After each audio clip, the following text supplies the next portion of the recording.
महाभारत के समय की घटना है। भगवान श्री कृष्ण के कहने पर अर्जुन ने आज भगवान शिव से पाशुपात्य अस्त्र ग्रहण करने के लिए वन में तपस्या प्रारंभ कर दी। हाँ, और वन में तपस्या करने बैठे तुरंत महाराज एक राक्षस आया और वह जंगली शुकर का रूप धारण करके अर्जुन की ओर दौड़ा। अर्जुन ने जैसे देखा तो ये तो मुझे मार ही डालेगा, ऐसा मन में विचार करके एकदम खड़े हो गए और अपना गांडीव हाथ में ले लिया और जैसे ही बाण छोड़ा तो उस जंगली सुअर का प्राणांत हो गया। अब जैसे ही अर्जुन उस जंगली सुअर के पास में पहुंचे, देखा उसमें 2 बाण लगे हुए। हाँ, उसमें 2 बाण लगे हुए। बोले मैंने तो एक ही चलाया था। अर्जुन ने इधर उधर मुड़ करके देखा और बोले यहाँ दूसरा कौन है और ये बाण किसका है? तुरंत वहां से भगवान शिव किरात रूप में प्रकट हो गए। बोलो शंकर भगवान की जय। भगवान शिव किरात रूप में प्रकट हो गए। पड़ जाए क्या हिम्मत उसकी, क्या शक्ति उसकी। अपना बाण लेकर के यहां से चले जाओ। किरात रूप में भगवान शिव कहने लगे अगर नहीं गए तो? बोले मैं तो तुम्हें समझाने का प्रयास कर रहा था। तुरंत गांडीव हाथ में अर्जुन ने लिया और जैसे ही बाण का अनुसंधान किया तो भगवान शिव ने ऐसे बाण चलाए, एक बाण से 50-50 बाण निकलते हैं और पूरा अर्जुन को बांध दिया। अर्जुन तो संभल ही नहीं पाया, अर्जुन तो एकदम से कुछ कर ही नहीं पाया। भगवान शिव ने पूरे बाणों से उसको बांध दिया। हाँ, अब गांडीव धनुष को हाथ में से नीचे छूट गया और तुरंत जाकर के भगवान शिव के चरणों में प्रणाम करके बोला कौन है आप? सत्य बताइए कौन है आप? क्योंकि पितामह भीष्म, देवराज इंद्र, कृपाचार्य और गुरु द्रोणाचार्य के अलावा मेरी ये स्थिति कोई नहीं बना सकता था।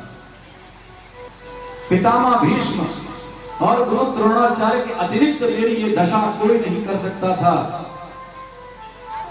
हाँ, और भगवान शिव के अलावा कोई ऐसी मेरी दशा नहीं कर सकता था। पितामह आप हैं नहीं, द्रोणाचार्य आप हैं नहीं, देवराज इंद्र आप हैं नहीं, कौन है आप? आप तो मुझे लगता है साक्षात भगवान शिव है। हाँ, किरात रूप में भगवान शिव बोले कि पूर्व गुरु कृपाचार्य क्यों नहीं? बोलिए वो इसलिए नहीं क्योंकि तपस्या तो मैं आपके लिए कर रहा था। तो कहते हैं किरात में से भगवान शिव प्रकट हो गए। बोले शंकर भगवान की जय।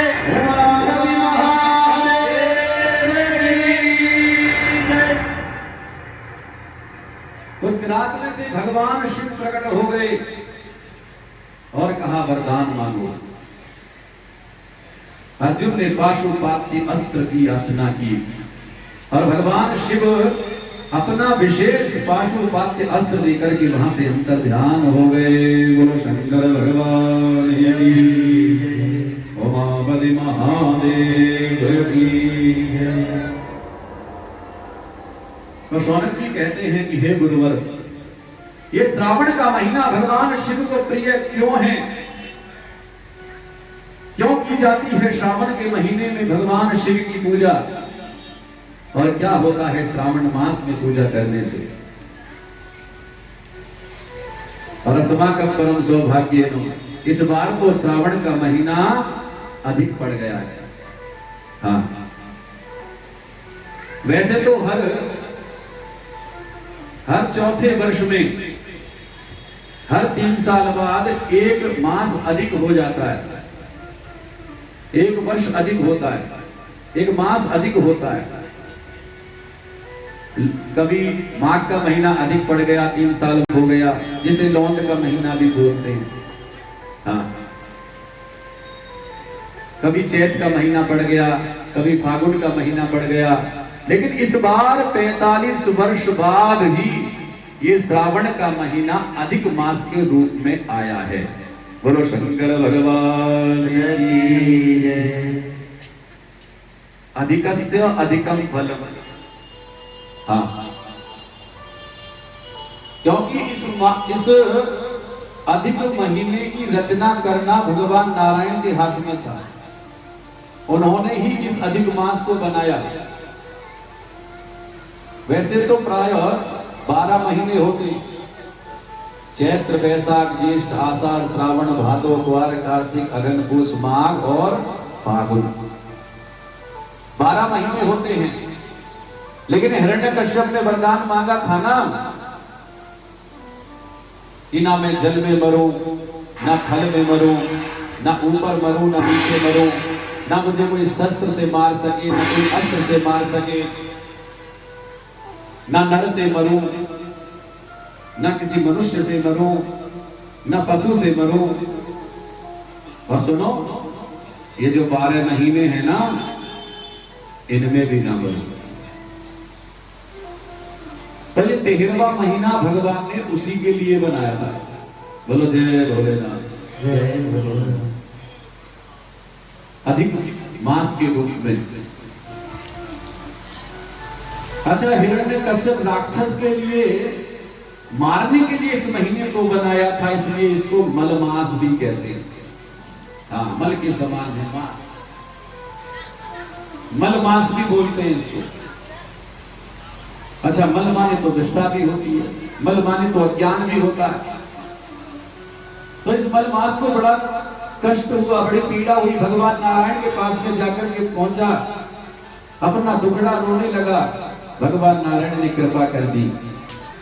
12 महीने लगातार 1000 माला करने से जो पुण्य प्राप्त होता है, वो अधिक मास में केवल 1 माला करने से व्यक्ति को मिल जाता है। हाँ, अधिकस्य अधिकम फलम। इस अधिक मास में पुण्य अधिक मिलता है। और इस बार अस्माकं परम सौभाग्य, हमारा परम सौभाग्य है कि भगवान शिव की सेवा करने का हमें अवसर अधिक मिला है। श्रावण का महीना इस बार 2 हो गया, अधिक के रूप में मिला है। और भगवान शिव की सेवा, भगवान शिव की अर्चना, भगवान शिव की पूजा करने का हमें समय अधिक मिल गया है। बोलो शंकर भगवान की। तो शौनक आदि ऋषियों ने पूछा कि क्यों पूजा की जाती है श्रावण के महीने में? श्रावण के महीने में भगवान शिव की क्यों आराधना की जाती है? और ये श्रावण का महीना ही भगवान शिव को अत्यंत प्रिय क्यों है? दशरथ जी महाराज कहते हैं कि ऋषियों, प्राचीन समय की बात है, भक्तों में भक्त एक शिरोमणि भक्त हुआ, नाम है श्रवण कुमार। और उस श्रवण कुमार ने अपने माता पिता, अपने अंधे माता पिता को अपने कंधे पर रखकर संपूर्ण तीर्थ यात्रा कराई, संपूर्ण तीर्थों का भ्रमण कराया। और जब संपूर्ण तीर्थ कराते हुए हरिद्वार क्षेत्र में पहुंचा, तो वहां उसने अपने माता पिताओं को गंगा स्नान कराया। और गंगा स्नान कराने के उपरांत उसने गंगा जल लेकर के भगवान शिव के ऊपर जैसे ही चढ़ाया, और शिवलिंग से भगवान शिव प्रकट हो गए। बोलो शंकर भगवान की जय, उमापति महादेव की जय। भगवान शिव प्रकट हो गए। मुझे अगर कुछ वरदान ही देना है प्रभु, तो मुझे केवल ऐसा ही वरदान दो कि मैं अपने माता पिता की सेवा से कभी भी विमुख ना हो। मुझे सात जन्मों तक अपने माता पिता की चरण सेवा करने का ही अवसर मिलता रहे, उनकी सेवा मुझे प्राप्त होती रहे, बस यही वरदान चाहता हूं। भगवान शिव अत्यंत प्रसन्न हो गए और कहा, श्रवण कुमार, आज से मैं तुम्हें वरदान देता हूं कि जैसे तुमने अपने माता पिता को अपने कंधे पर रख करके यात्रा की है, उसी प्रकार आज से जो भी मेरा भक्त हरिद्वार से कंधे पर कावड़ रख करके, कावड़ के रूप में जल भर के मेरा अभिषेक करेगा, मुझे चढ़ाएगा, मैं उससे अत्यंत प्रसन्न हो जाऊंगा और मेरा आशीर्वाद सदैव उस पर बना रहेगा। और जिस महीने में उसने जल चढ़ाया वो महीना श्रावण का था, तो श्रवण कुमार के नाम से श्रावण का महीना भगवान शिव को प्रिय लगने लगा। उसी दिन से भगवान शिव की पूजा श्रावण मास में होने लगी।